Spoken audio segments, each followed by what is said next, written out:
For making my bill a priority on the floor today.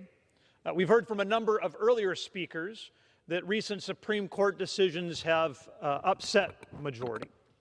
These are decisions that they disagree with. Now, these are judicial decisions that were rendered under rules that have been in place for more than 150 years.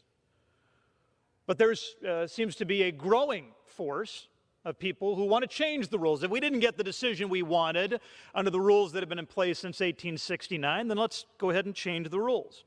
Let's go ahead and pack the court. If we can't, if 9 justices doesn't get what we want, then let's add 2. Well, maybe 2 more justices doesn't get us what we want. Let's add 4. That's right. Maybe we can get with 4 justices the kinds of decisions we want.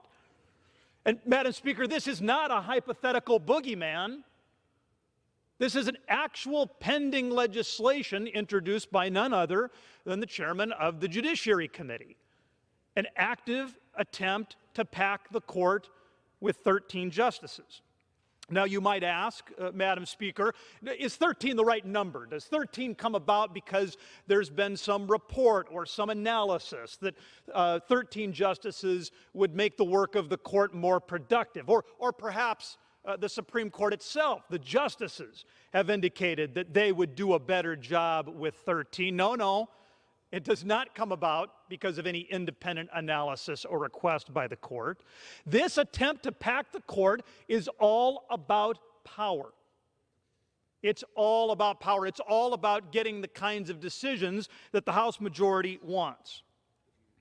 Madam Speaker, I would submit then that when Washington changes the rules only to acquire power, or only to maintain power, it undermines public trust in these institutions that bind Americans together. We don't need yet a further undermining of these institutions. And frankly, where does it end?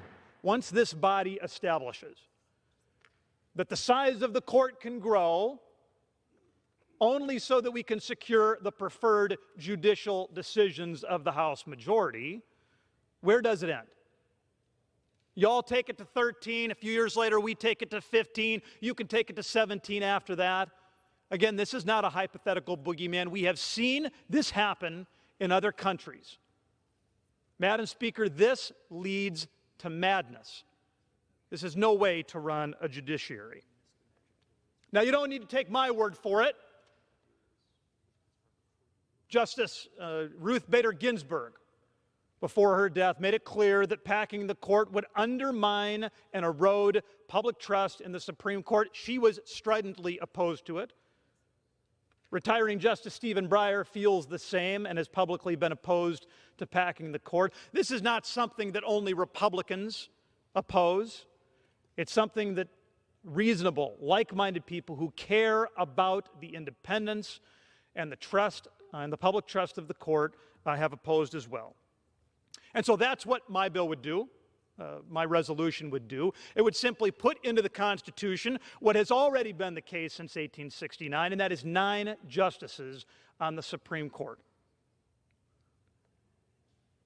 I guarantee you, Madam Speaker, that we will still find plenty of political screws to turn and leverage points for us to be able to fight and advance our political causes.